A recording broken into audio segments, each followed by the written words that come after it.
देख रहे हैं एकेएस ऑनलाइन क्लासेस। यहाँ आपको क्लास 11th और 12th का फिजिक्स, केमिस्ट्री, मैथ का कंप्लीट एनसीईआरटी तैयारी, बोर्ड एग्जाम स्ट्रेटजी और इम्पोर्टेंट क्वेश्चन बिल्कुल फ्री मिलेंगे। अगर अभी तक चैनल को सब्सक्राइब नहीं किया है तो ज़रूर कीजिए। अब शुरू करते हैं आज का टॉपिक। आज हम लोग इस वीडियो में देखेंगे क्लास 11th का फिजिक्स का first chapter unit and measurement. तो फ्रेंड्स, ये वीडियो आप लास्ट तक देखिए। इस वीडियो में हम लोग कुछ इंपॉर्टेंट क्वेश्चन भी करेंगे लास्ट में, जो एनसीईआरटी से रिलेटेड होगा। तो वीडियो को अच्छे से समझने के लिए आप इसको लास्ट तक देखिए। चलिए बिना लेट किए वीडियो स्टार्ट करते हैं। फ्रेंड्स, आज का फर्स्ट टॉपिक फ्रेंड्स आज का फर्स्ट टॉपिक है फिजिकल क्वांटिटीज। फिजिकल क्वांटिटीज क्या होता है वो देखते हैं सबसे पहले। All those quantities which can be measured directly और indirectly and in terms of which the law of physics can be expressed are called physical quantities।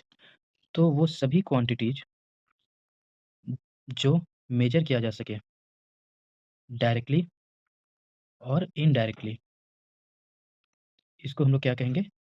Physical quantity. साथ में फ्रेंड्स, वह फिजिकल क्वांटिटी के टर्म में हम लोग physics के law को भी एक्सप्रेस कर सकते हैं। क्लियर है? अब आगे देखते हैं। Physical quantities can be further divide into two types. Physical quantity को दो टाइप से डिवाइड करते हैं। फर्स्ट क्या है? Fundamental quantities.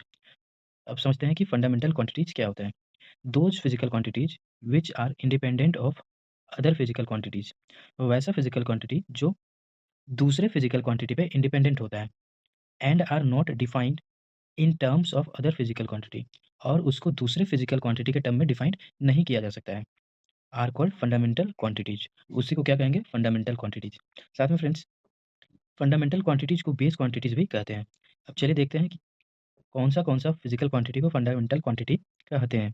तो मास है, लेंथ है, time, temperature, luminous intensity, electric current and the amount of substance, ये सभी क्या है? ये सभी फंडामेंटल फिजिकल क्वांटिटी है।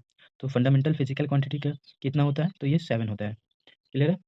अब आगे हम लोग देखते हैं second type, derived quantities. Derived quantities क्या होता है? Those quantities which can be derived from the fundamental quantities are called derived quantities. वैसा क्वांटिटीज जो फंडामेंटल क्वांटिटीज से डिराइव किया जाता है उसको डिराइव्ड क्वांटिटीज कहते हैं। जैसे वेलोसिटी हो गया, एक्सेलरेशन हो गया, लीनियर मोमेंटम हो गया, ये सभी क्वांटिटीज को फंडामेंटल क्वांटिटीज कहते हैं। क्लियर है फ्रेंड्स? तो चलिए आगे बढ़ते हैं। तो फ्रेंड्स, नेक्स्ट टॉपिक है मेजरमेंट ऑफ फिजिकल क्वांटिटीज। तो फ्रेंड्स, जब भी हम लोग किसी फिजिकल क्वांटिटी को मेजर करते हैं तो मेजर करने के टाइम में एक स्टैंडर्ड क्वांटिटी का जरूरत पड़ता है। स्टैंडर्ड क्वांटिटी का ज़रूरत पड़ता है। इसी स्टैंडर्ड क्वांटिटी को हम लोग यूनिट कहते हैं। क्लियर है? तो जब भी हम लोग किसी फिजिकल क्वांटिटी को मेजर करते हैं तो हमेशा जब उसको एक्सप्रेस करते हैं तो हमेशा एक यूनिट के फॉर्म में उसको एक्सप्रेस करते हैं। क्लियर है? अब देखिए आगे क्या है कि to express measurement of physical quantity we needed to know two things. तो जब भी हम लोग किसी फिजिकल क्वांटिटी को मेजर करते हैं तो हम लोग को दो चीज़ का ज़रूरत पड़ता है। क्लियर है? फर्स्ट क्या है? The unit in which quantity is measured. पहला चीज़ क्या है? यूनिट, जिसमें हम लोग क्वांटिटी को मेजर करते हैं। एंड न्यूमेरिकल वैल्यू ऑफ और मैग्नीट्यूड ऑफ द क्वांटिटी। दूसरा क्या है? दूसरा है न्यूमेरिकल वैल्यू। तो ये दो चीज़ का हम लोग को ज़रूरत पड़ता है। द नम न्यूमेरिकल वैल्यू को एन से रिप्रेजेंट करते हैं और यूनिट को यू से। तो जब इसको एक्सप्रेस करना होता है किसी क्वांटिटी को, तो क्वांटिटी जो होता है वो एन यू होता है। यू यूनिट होता है और एन जो होता है वो न्यूमेरिकल वैल्यू होता है। ये होता है न्यूमेरिकल वैल्यू। क्लियर है? अब देखिए क्या होता है, जैसे एक एग्जांपल से समझाते हैं। मान लीजिए किसी चीज़ का लेंथ जो है वो 10 सेंटीमीटर है। अब 10 सेंटीमीटर में ये 10 जो है ये न्यूमेरिकल वैल्यू हुआ और सेंटीमीटर जो है वो क्या है? यूनिट। और लेंथ जो है वो फिजिकल क्वांटिटी। अब क्लियर हुआ? तो इस तरह से हम लोग देख सकते हैं कि Q equals to N U होता है। अब आगे देखते हैं। The numerical value N is inversely proportional to the size U of the unit. कहने का मतलब ये है कि न्यूमेरिकल वैल्यू एन जो होता है वो यू से मतलब यूनिट से इनवर्सली प्रोपोर्शनल होता है। और जब ये दोनों को मल्टीप्लाई करेंगे तो N U equals to constant आता है। इसका क्या मतलब? The magnitude of a quantity remains same. ठीक है? तो क्वांटिटी का मैग्नीट्यूड जो होता है वो सेम होता है, whatever may be the unit of measurement. तो उसको किसी भी यूनिट में मेजर किया जाए तो क्वांटिटी का जो मैग्नीट्यूड होता है वो सेम होता है। जैसे 1 केजी है वो 1000 ग्राम के इक्वल है। तो यहाँ पे 1 केजी और 1000 ग्राम ये इक्वल होगा। सेम होगा। क्लियर है? तो इस तरह से हम लोग यहाँ एक लिख सकते हैं Q equals to N1 U1 equals to N2 U2। अब यहाँ से भी हम लोग क्वेश्चन कर सकते हैं। नेक्स्ट है friends, where N1 N2 are the numerical value and U1 U2 are two unit of measurement of the same quantity. Clear है? तो चलिए आगे बढ़ते हैं। तो फ्रेंड्स, जब भी हम लोग यूनिट को मेजर करते हैं, तो यूनिट जो होता है वो 2 टाइप का होता है मेनली। क्या होता है? The physical quantity can be classified into 2 ways that can be given below. तो 2 टाइप से हम लोग क्लासिफाई कर सकते हैं। पहला फंडामेंटल यूनिट्स और दूसरा डिराइव्ड यूनिट। अब समझते हैं कि फंडामेंटल यूनिट किसको कहते हैं। The physical unit which can neither be derived from one another. वैसा फिजिकल यूनिट जो एक दूसरे पे डिराइव नहीं किया जा सकता है, nor they can be further resolved into more simpler unit, और उसको और सिंपलर यूनिट में भी रिजॉल्व नहीं किया जा सकता है, आर कॉल्ड फंडामेंटल यूनिट्स। तो उसको क्या कहेंगे? Fundamental units. The units of fundamental quantities जो होता है वो length, mass, time are called fundamental unit और बेस यूनिट। तो ये सब का जो यूनिट होगा वो बेस यूनिट होगा। अब देखते हैं डिराइव्ड यूनिट क्या है। The unit of measurement of all other physical quantities which can be obtained from fundamental units are called derived unit. तो वैसा फिजिकल क्वांटिटी का यूनिट जो फंडामेंटल क्वांटिटी से बनाया जाता है उसको क्या बोलते हैं? Derived unit. जैसे देखते हैं स्पीड। स्पीड इक्वल्स टू क्या होता है? Distance by time. अब डिस्टेंस के लिए यूनिट होता है मीटर और टाइम के लिए सेकंड। तो इस तरह से ये हो गया मीटर पर सेकंड। तो मीटर पर सेकंड जो हुआ वो डिराइव्ड यूनिट हुआ। चलिए अब आगे देखते हैं। अब देखिए यहाँ पे क्या है कि ये जो 7 है, ये 7 फंडामेंटल यूनिट्स है, जिसमें मीटर है लेंथ के लिए, किलोग्राम है मास के लिए, सेकंड है टाइम के लिए, फिर एम्पियर है इलेक्ट्रिक करंट के लिए, केल्विन है टेम्परेचर के लिए, मोल है अमाउंट ऑफ सब्सटेंस के लिए, और कैंडेला है ल्यूमिनस इंटेंसिटी के लिए। फ्रेंड्स, यहाँ एक और टाइप होता है और वो होता है सप्लीमेंट्री यूनिट्स। तो सप्लीमेंट्री यूनिट्स क्या होता है? वैसा यूनिट्स जिसमें डायमेंशन नहीं होता है, वैसा यूनिट जिसका डायमेंशन नहीं होता है, उसको हम लोग क्या बोलते हैं? उस यूनिट को हम लोग बोलते हैं सप्लीमेंट्री यूनिट। क्लियर है? अब उसमें एग्जांपल क्या है? प्लेन एंगल और सॉलिड एंगल। प्लेन एंगल का यूनिट रेडियन और सॉलिड एंगल का यूनिट स्टेरेडियन। अब फ्रेंड्स, नेक्स्ट टॉपिक है हम लोग का the international system of units. देखिए, सिस्टम ऑफ यूनिट्स क्या होता है वो समझते हैं। A system of unit is the complete set of units. तो सिस्टम ऑफ यूनिट जो होता है ये यूनिट का कंप्लीट सेट होता है, both fundamental and derived unit for all kind of physical quantity. तो जितना भी टाइप का फिजिकल क्वांटिटी होता है, चाहे वो फंडामेंटल हो या डिराइव्ड हो, सबका कंप्लीट सेट को बोलते हैं सिस्टम ऑफ यूनिट्स। अब क्या है कि the common system of unit used in mechanics are given below. तो मैकेनिक्स में जो common system of unit use होता है वो ये है। एपीएस यूनिट है, सीजीएस यूनिट है, एमकेएस यूनिट है और इंटरनेशनल सिस्टम ऑफ यूनिट्स है। फ्रेंड्स, एपीएस यूनिट क्या है? ये ब्रिटिश इंजीनियरिंग का सिस्टम का पार्ट है, जिसमें लेंथ, जिसमें फुट जो है वो लेंथ का यूनिट होता है, पाउंड जो है वो मास का यूनिट होता है और सेकंड जो है वो टाइम का यूनिट होता है। इसी तरह सीजीएस में भी ये गॉसियन सिस्टम है यूनिट का। इसमें सेंटीमीटर, ग्राम और सेकंड लेंथ के लिए, मास के लिए और टाइम के लिए यूज़ किया जाता है।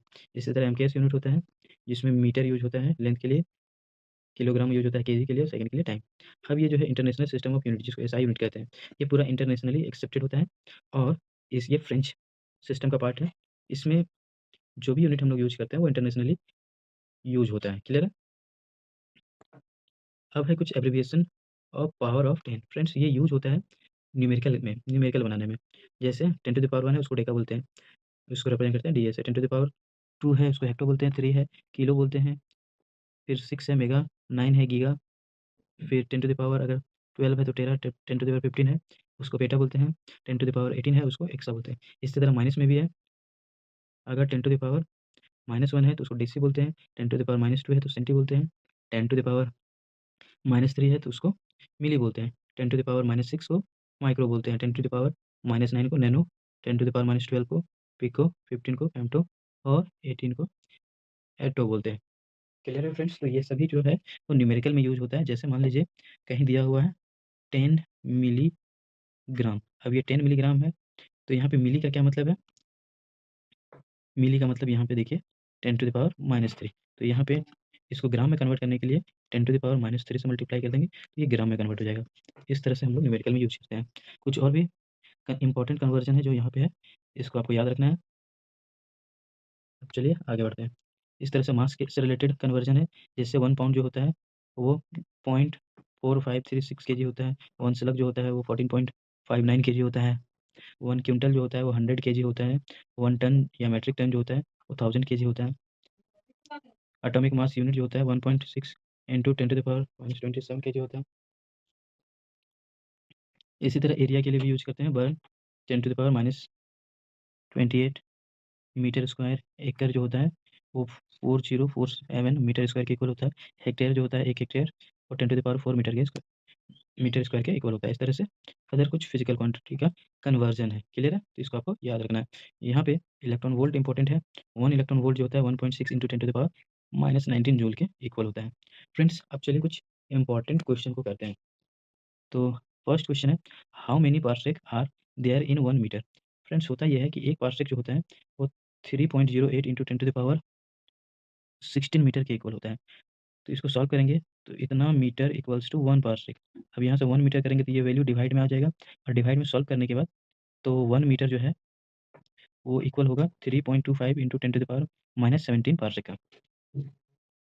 नेक्स्ट क्वेश्चन है, A is the fundamental quantity. Here A refers to, तो ए जो है वो फंडामेंटल क्वांटिटी है और इसमें से कौन होगा वो बताना है। तो फ्रेंड्स, वेलोसिटी जो है डिराइव्ड है, एक्सेलरेशन भी डिराइव्ड है और लीनियर मोमेंटम भी डिराइव्ड है। तो इस तरह से मास इसका आंसर होगा। नेक्स्ट क्वेश्चन है, which of the following is not a physical quantity? तो फ्रेंड्स, यहाँ टाइम है, इम्पल्स है, मास है, ये सभी फिजिकल क्वांटिटी होता है और किलोग्राम जो होता है वो फिजिकल क्वांटिटी नहीं होता है, ये यूनिट है। नेक्स्ट क्वेश्चन है, the quantity having the same unit in all system of unit is. और ऐसा कौन सा क्वांटिटी है जो हर एक सिस्टम में सेम यूनिट होता है? तो वो टाइम के लिए है। नेक्स्ट क्वेश्चन है friends, number of degree present in 1 radian is. एक रेडियन में कितना डिग्री होता है? फ्रेंड्स, एक्चुअली पाई रेडियन जो होता है उसमें 180 डिग्री होता है और एक रेडियन अगर करेंगे तो 180 बाय पाई करना होगा। यहाँ से 180 पाई का वैल्यू पुट करेंगे 22/7 और इसको सॉल्व करेंगे। तो इसको सॉल्व करने से जो आंसर आएगा वही होगा इसमें से जो ऑप्शन है। तो फ्रेंड्स, आप इसका आंसर निकालिए और कमेंट्स में आंसर बताइए। नेक्स्ट क्वेश्चन है, number of fermi in 1 metre. तो एक्चुअल में होता ये है कि एक फर्मी जो होता है 10⁻15 मीटर के इक्वल होता है। तो यहाँ से 10⁻15 डिवाइड कर देंगे तो ये ऊपर चला जाएगा तो 10⁻−15 जो है वो प्लस हो जाएगा। तो इस तरह से सी आंसर होगा। नेक्स्ट क्वेश्चन है friends, the damping force on an oscillator is directly proportional to the velocity. मतलब ये है कि एक फोर्स है वो डायरेक्टली प्रोपोर्शनल है वेलोसिटी का। तो the unit of constant of proportionality is. तो प्रोपोर्शनलिटी कांस्टेंट का यूनिट क्या होगा ये बताना है। तो चलिए देखते हैं। जैसे होता ये है कि यहाँ पे फोर्स जो होगा इक्वल टू का साइन लगाएंगे तो यहाँ कांस्टेंट आएगा इनटू वेलोसिटी। फ्रेंड्स, ये जो कांस्टेंट आया इसी का निकालना है। तो कांस्टेंट जो होगा वो फोर्स बाय वेलोसिटी हो जाएगा। अब फ्रेंड्स, फोर्स का यूनिट क्या होता है? केजी मीटर पर सेकंड स्क्वायर और वेलोसिटी का क्या होता है? मीटर पर सेकंड। तो मीटर और मीटर कैंसिल हो जाएगा। पर सेकंड में पावर -1 ये 2 है तो ये कैंसिल होगा। तो यहाँ पे बच जाएगा केजी पर सेकंड बचेगा। तो देखिए ये ऑप्शन सी। तो फ्रेंड्स, आज की इस वीडियो में इतना ही। अगर वीडियो आपको अच्छा लगे तो इस वीडियो को लाइक कीजिए, अपने फ्रेंड्स तक शेयर कीजिए और चैनल को भी सब्सक्राइब कर लीजिए जिससे कि आपको इस तरह के और भी वीडियो मिलता रहे।